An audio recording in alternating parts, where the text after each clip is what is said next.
Bom dia, alunos! Hoje nós vamos falar sobre os fungos. Vai ser a nossa 10ª aula. Os fungos são os bolores, os cogumelos, as orelhas de pau e também as leveduras, que são os fermentos. São seres eucariontes e temos espécies unicelulares e espécies pluricelulares.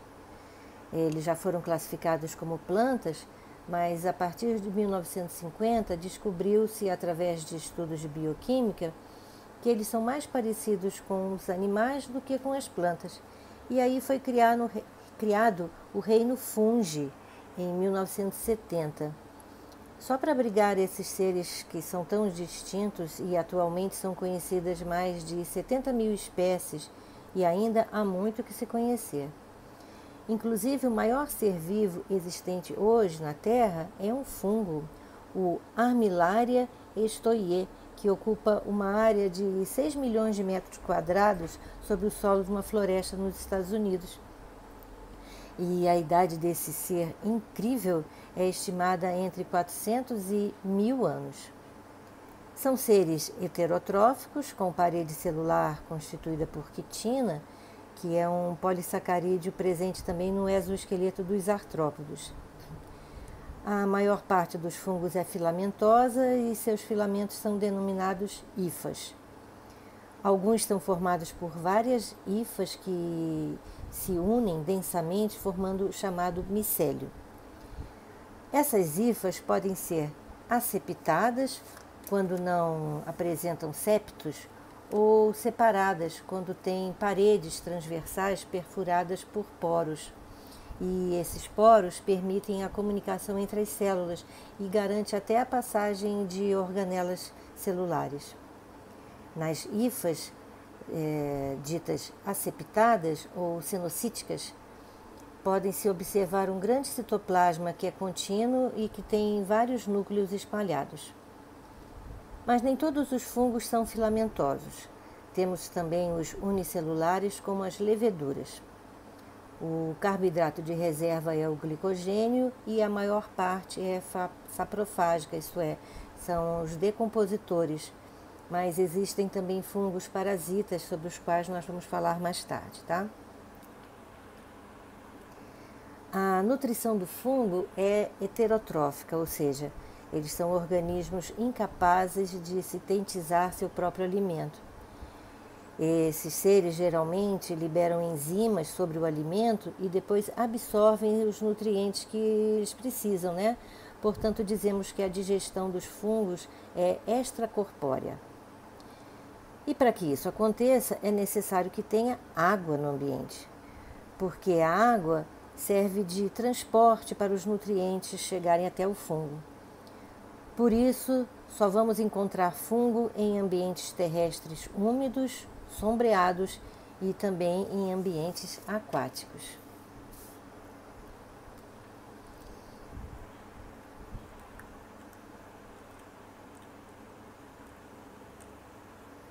Aqui vemos fotos de exemplos de fungos, né? As leveduras, que são unicelulares e fazem fermentação. Vocês lembram da aula de nivelamento sobre fermentação, né? Esses são chamados os fermentos de padeiro, né? Que você usa para fazer pão ou para fazer bolo, por exemplo. Os cogumelos, que são vulgarmente chamados de chapéu de sapo ou casinha de sapo. Os bolores, que chamamos de mofo. Vamos ver primeiro as leveduras. Elas são seres unicelulares que podem ser esféricos ou também ovais. As mais comuns são conhecidas como levedura de padeiro, que são da espécie Saccharomyces cerevisiae e têm um papel milenar na produção de pão e também de bebidas alcoólicas, devido à sua capacidade de realizar fermentação alcoólica, quando sintetiza o etanol e gás carbônico através do consumo de açúcares. O nome levedura vem do termo levare, que significa crescer ou fazer crescer, que é a função desempenhada por este fungo na massa do pão com a produção de gás carbônico. E aí a massa cresce e fica fofinha e também esse fungo é responsável pela gasificação da cerveja. Desde a civilização egípcia, que se usa leveduras para fabricar pão e cerveja. As leveduras apresentam grande importância, dado seu papel como organismo na indústria alimentícia e também na produção de álcool. A sua fácil manipulação e o fato de ser um organismo considerado GRAS, que significa Generally Regarded as Safe, isso é, geralmente reconhecido como seguro. As leveduras são um organismo no qual se fazem diversos estudos de fisiologia da célula, bem como na produção de proteínas e de fatores de crescimento passíveis de serem utilizados na alimentação humana. Existem aproximadamente 350 espécies já classificadas, agrupadas em 3 gêneros. Elas apresentam membrana celular bem definida, pouco espessa em células jovens e mais rígida em células adultas. Delimitando o citoplasma, tem uma membrana citoplasmática e as células adultas possuem glicogênio como reserva energética. Quanto à respiração, são anaeróbicas facultativas, porque dependendo do ambiente em que se encontram, ou seja, se existe o oxigênio suficiente ou não, fazem respiração aeróbica ou fermentação. Elas apresentam um crescimento rápido entre 35 e 37 graus Celsius e se reproduzem por brotamento, e os brotos podem se separar ou permanecerem unidos e também podem fazer divisão binária.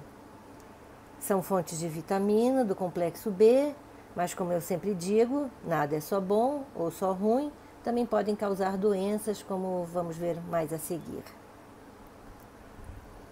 Os fungos chamados de bolores ou simplesmente mofo são multicelulares filamentosos formados por hifas.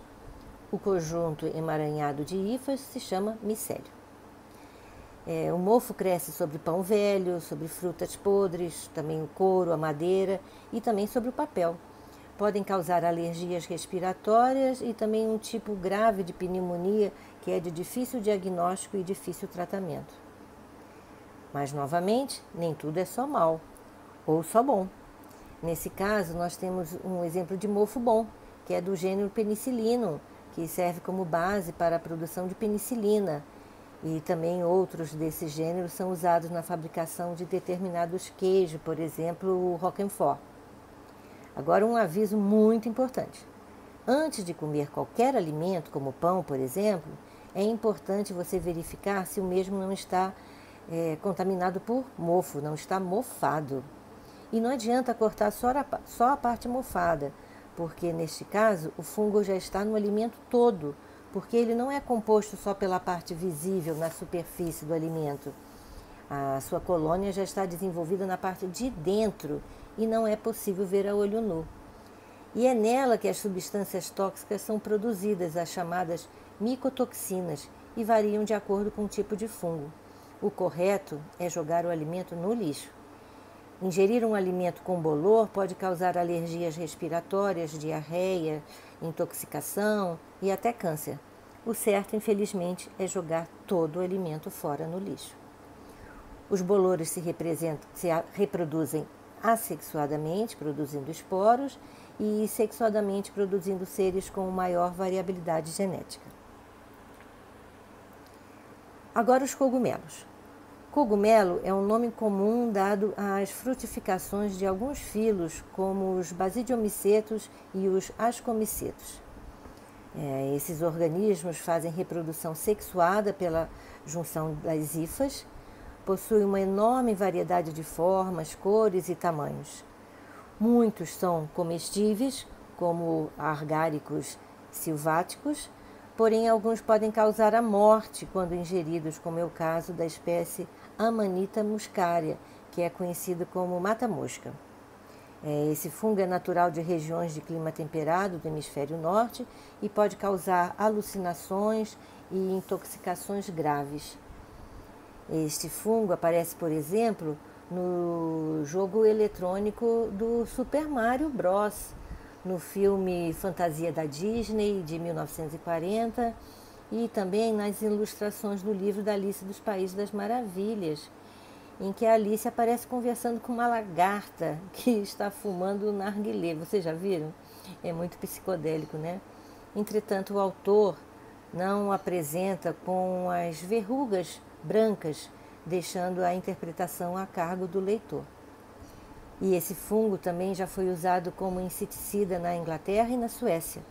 São esses aqui vermelhinho com esses pontinhos brancos. A classificação dos fungos utiliza os seguintes critérios: morfologia, característica reprodutiva e características moleculares. Podemos então ver os seguintes grupos: os Chytridiomycetos, que são constituídos por cerca de 790 espécies e são os prováveis ancestrais dos fungos. Eles vivem em meio aquático e em solos pobres e úmidos, próximos a represas, rios e lagos. Vivem da absorção da matéria orgânica que decompõe e muitas vezes parasitam algas, protozoários e também outros fungos, plantas e animais. Algumas espécies causam grande prejuízo em plantações de cultivo como a alfafa e também o milho. Os fungos zigomycetos são os fungos que não formam corpos de frutificação durante os processos sexuados. Eles são os únicos fungos multicelulares, além dos Chytridiomycetos, a apresentarem hifas sinocíticas, isso é, não septadas. Reúne espécies de vida livre, como o bolor negro, né, que cresce sobre alimento úmido, rico em açúcares, como pães e frutas do gênero Rhizopus. Já outras espécies parasitam vermes, também parasitam insetos e protozoários, e outras espécies formam associações mutualísticas com raízes de plantas chamadas micorrizas. As micorrizas aumentam a produtividade de diversos vegetais em solo de baixa fertilidade. Isso ocorre devido à maior absorção de nutrientes como fósforo, zinco e cobre, essenciais ao desenvolvimento do vegetal. Por outro lado, o fungo também se beneficia, porque consegue se nutrir de açúcares e aminoácidos que o vegetal produz através da fotossíntese. Esse gênero vive geralmente no solo e são saprofágicos, isso é, decompõem a matéria orgânica morta e assim possibilitam a reciclagem da matéria na natureza. São usados também na indústria alimentícia, na fabricação de molhos do tipo shoyu e na indústria farmacêutica, na fabricação de anti-inflamatórios. Os ascomicetos podem ser unicelulares, como as leveduras, ou pluricelulares, que formam corpos de frutificação denominados ascocarpos, ou simplesmente ascos. No interior dos ascos formam-se os esporos sexuais, denominados ascóporos. Um exemplo de ascomiceto comestível é a Morchella esculenta, o famoso champignon, que eu nem gosto. Um outro exemplo são os que se associam a algas, formando os líquens. Nessa associação, desconfia-se que não é bem uma associação de mutualismo. Por quê? Porque a alga viveria bem quando separada do fungo, mas o fungo não viveria sem a alga. E ainda existem dúvidas a respeito deste acordo que existe entre esses dois seres. Agora vamos falar das trufas. São do gênero tuber e são o alimento mais caro do mundo. Os tipos mais comuns são a branca, a negra e a de verão. A trufa nasce sob a terra a uma profundidade de 20 a 40 centímetros e vivem próximos às raízes de carvalhos e castanheiras. O trufeiro, que é o especialista em trufa, é quem revolve a terra e retira a trufa do solo. Isso deve ser feito sem quebrá-la ou feri-la, porque ela só vai ter valor com as suas características originais preservadas. A colheita é feita com o uso de cães adestrados que localizam as trufas pelo olfato e são muito apreciadas por chefes de cozinha e podem custar até $15 mil o quilo, pasmem. Combina-se bem com massas e risotos e também com ovos fritos. E pode ser comida também com pão. Um recorde foi uma trufa encontrada, a maior trufa que foi encontrada na Croácia, com 1,31 quilogramas. É o prato predileto dos que apreciam a trufa, é o chamado ovo ao occhino di bue, que reúne a simplicidade do ovo com a exuberância da trufa. Vai entender, né? Os basidiomicetos formam os chamados cogumelos, como os champignons, que são hifas especiais, os basídios, onde se originam os esporos sexuais, os basidioósporos. São deste grupo também os usados há milênios em rituais religiosos pelos índios e usados na produção de drogas atuais, né? O LSD é a mais importante e famosa descoberta e, ao mesmo tempo, a mais problemática por causa do uso indevido e os consequentes problemas legais que o LSD gera. Aqui alguns exemplos de basidiomicetos, né? Os comestíveis e também a orelha de pau, que é muito comum após as chuvas. As micoses são as doenças causadas por fungos e elas podem se desenvolver em várias partes do nosso corpo, como o couro cabeludo, a língua, as unhas e também os órgãos genitais. As frieiras, que são popularmente conhecidas, são comuns nos pés e também nas mãos, principalmente pessoas que são obrigadas a usar meias de tecido sintético por longos períodos e também luvas. Deve-se sempre usar roupas de algodão, como as meias, cuecas e calcinhas, que possibilitam uma circulação melhor do ar e não esquentam tanto.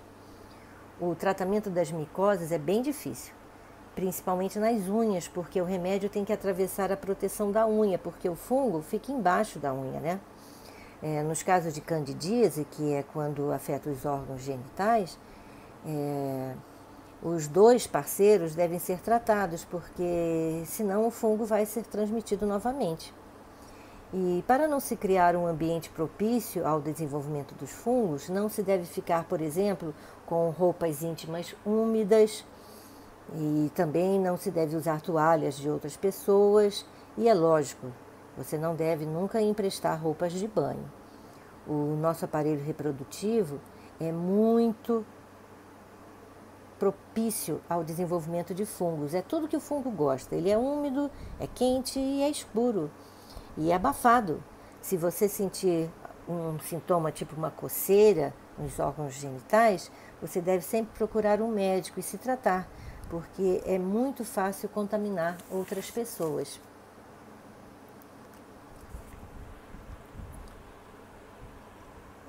Os fungos também podem parasitar vegetais. O ergotismo é uma infecção causada por um fungo que existe nas plantações de centeio. A infecção se dá quando a pessoa ingere o alimento contaminado pelo fungo. Foram descritos surtos de ergotismo na França nos anos 922, com 40 mil mortos. A doença ganhou o nome de Fogo de Santo Antônio porque este foi o santo invocado para a cura. O ergotismo compromete o sistema nervoso central, provocando convulsões, ansiedade, desequilíbrio, sensações de picadas pelo corpo, alucinações e delírios. Em 1692, ocorreu na vila de Salem, nos Estados Unidos, uma série de acusações a pessoas com alterações no comportamento que sofriam de possessões do demônio. Nada disso. Dos 250 acusados, foram executados 5 homens e 14 mulheres que ficaram conhecidas como bruxas de Salem. Discute-se o ocorrido, levando-se várias evidências de que teria sido o ergotismo que levou essas pessoas à morte. Na região, os invernos eram rigorosos e as plantações úmidas, exatamente as condições favoráveis ao desenvolvimento do fungo. A aflotoxina é responsável pela contaminação dos grãos do milho, trigo e amendoim. Seus efeitos são acumulativos e podem provocar cirrose, também o câncer de fígado, hemorragias nos rins e lesões na pele.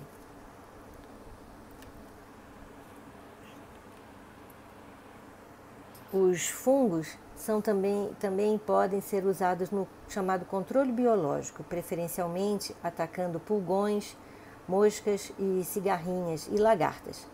A vantagem desse uso é que não interfere em fatores essenciais, evita o acúmulo de substâncias tóxicas e nem polui o ambiente e nem o lençol freático. Também os decompositores possibilitam a reciclagem da matéria na natureza, como eu já falei, né?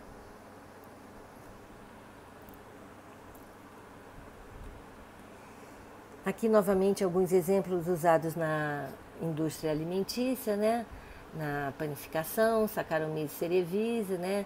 O penicillinum roquefort, o penicillinum camembert, para a fabricação de queijos, e existem aproximadamente 30 espécies de cogumelos comestíveis.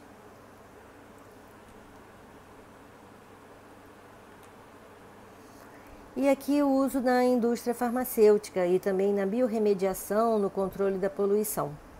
A biorremediação tem como agentes recuperadores os micro-organismos e é um procedimento lento, porém eficiente e duradouro. Os fungos são organismos promissores que estão gerando cada vez mais resultados positivos para a recuperação de áreas degradadas por meio desse processo. Essa técnica teve início em 1980 com linhagens de basidiomicetos e desde então vários estudos evidenciam a capacidade desses organismos em degradar um amplo espectro de poluentes, como por exemplo o DDT. Eu já falei das micorrizas, né, e também dos líquens, que desconfia-se que seja uma associação não de mutualismo, mas sim do parasitismo equilibrado, em que as algas não levariam vantagens, só o fungo.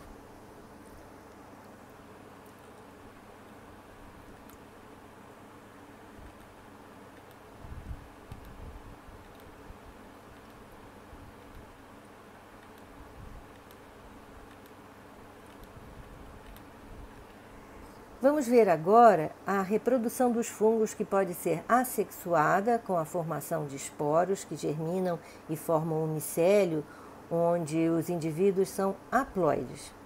E a reprodução sexuada, quando o micélio sofre plasmogamia, que é a fusão de citoplasmas, seguido por cariogamia, que é a fusão dos núcleos, o que pode levar dias para ocorrer. Aí teremos indivíduos diploides que sofrerão meiose para formar os esporos, que vão germinar e formar o micélio, que pode tanto se reproduzir sexuada como assexuadamente, fechando o ciclo. Os propágutos são órgãos de disseminação dos fungos, quando o micélio aéreo se diferencia para sustentar os corpos de frutificação. Constitui o micélio reprodutivo. De fácil dispersão, são capazes de, vamos dizer assim, viajar, né, pela água ou pelo ar, e aí, chegando a lugares com condições de umidade necessária, se propagam e, vamos dizer, colonizam este ambiente. Os fungos são seres muito interessantes e muito estudados atualmente. E você, se interessou pelo assunto? Biologia é realmente uma disciplina muito apaixonante, não é? Será que eu já falei isso? Bem, por hoje é só e até a próxima!